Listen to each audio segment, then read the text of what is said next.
Good morning, Scott School, on this wonderful Wednesday, May 10th. Boys and girls, another reminder we do have, excuse me, special guests in the building again today, helping us with Acadience testing. It's always wonderful to have special friends here, special adult, trusted adult friends here to help us with this hard work. Remember to demonstrate respectful, responsible, and kind behavior. This morning, believe it or not, one of those special guests came into my office just to tell me what a lovely school we have here at Scott School and how awesome all of your behavior has been so far. So that was really, really heartwarming to hear. So keep up the great work. And have you been fab with vocab? The word of the week is tolerance. Remember, having tolerance for others who are different than us includes all things that are kind. So, tolerance in this example is just being a bucket filler and nice, even if maybe you have differing opinions or maybe you're curious because something is different. We can always be respectful and tolerant and kind and just do all sorts of cheery, nice, showering people with special kindness because that's what we need to do to fill this world with love and happiness. And I know that you can do that. And if we all do that, can you imagine what a happy environment we would create for everyone in it? So be fab with vocab, use tolerance in your conversations, include it in your writing, find it in your reading, and be awesome every day. Boys and girls, I want to kind of piggyback tolerance with a conversation about end of the year behavior. We've talked a lot about expected behavior here at Scott School, and we're seeing all sorts of awesome expected behavior, just like that special guest told me this morning. She caught all of those students who she tested yesterday with expected behavior. I want to talk specifically today about something pretty serious that I talked to all of you about at the beginning of the year, and that is about saying things that are violent. So sometimes when we get dysregulated or we get or have big feelings or big emotions, we actually, and all of us can do it, sometimes say or do things that really aren't intended. And what I mean by that is, I have heard some students say, I'm so mad at you, I want to kill you. Now, I know that's pretty shocking. And I really don't believe that students would want to kill one another. And I do also believe that might be figurative language, that it means it's an expression to mean that you're really angry with someone. But we can't use words like that. We also can't threaten people that we're going to beat them up or we're going to do something with a weapon to them or we're going to bring our mom or our dad or our brother or sister to school to do that.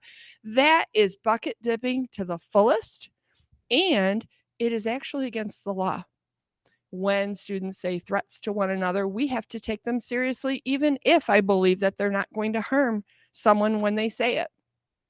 So we take it very seriously. I meet with students, I follow up with our code of conduct, and I do call parents, all parents involved, because our job here is not only to help you be your personal best, but it's also to make sure our school is safe.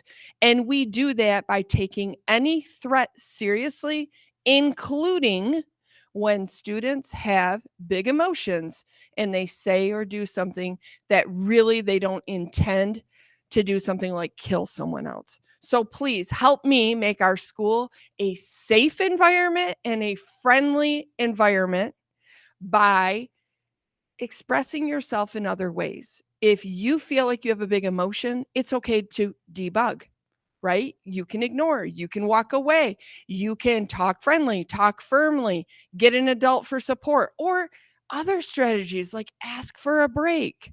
Or maybe you decide you're going to be a sponge and squeeze and take those tight compression spots in your body or make them really tight and release some of that icky feeling that you might have.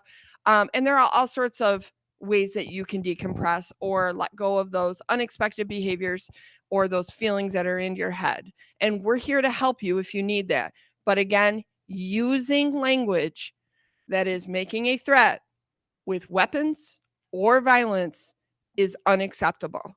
And I know you can do your best, and those who have been doing that will do better. So remember that, hold that in your pocket for the rest of the year, and be awesome. Now on to Mrs. Schwartz.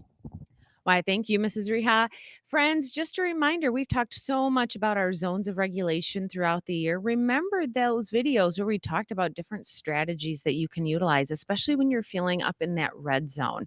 And if you are needing a reminder, be sure to reach out to an adult. We have some videos with reminders. I have lots of resources, and I would be happy to help you out. And we could even make a list and brainstorm some ideas, because we want you to be able to handle those big emotions in healthy ways. So we do have some Panther Pride winners this morning from Mrs. Poosfarous's class, Chloe and Wyatt. From Ms. Zaratni's class, Josie and Brecken. From Miss Kalonic's class, Madison, Esme, Henry, Malia. From Miss Bry's class, Charlotte and Caden. And from Mrs. Hyde's class, Savannah and Travin. Congratulations, my friends. Keep up that amazing bucket filling behavior. We know you can do it. We're in the home stretch. Time to stay strong. Now let's stand for the pledge.